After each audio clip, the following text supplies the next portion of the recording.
আসসালামু আলাইকুম। বোর্ডের যে প্রশ্ন, 10 কুলম্ব এবং 60 কুলম্ব চার্জ দ্বয় পরস্পর থেকে 5 মিটার দূরে অবস্থিত চার্জ দ্বয়ের মাঝে কোথায় বলের কোনো প্রভাব থাকবে না।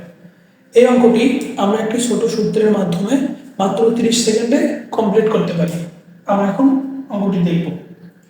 তাহলে x সমান ধরি 10 কুলম্ব থেকে যদি x দূরে হয়, এটুকু ধরে নিলাম x দূরে, তাহলে সূত্রটা হবে t into root over q1 by q2 ভাগ 1 plus root over q1 by q2।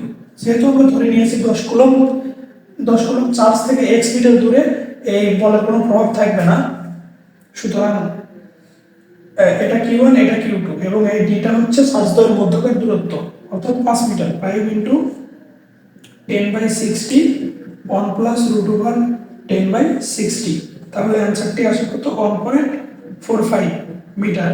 অর্থাৎ 10 কুলম্ব চার্জ থেকে 1.45 মিটার দূরে এই চার্জ দ্বয়ের মধ্যে বলের কোনো প্রভাব থাকবে না।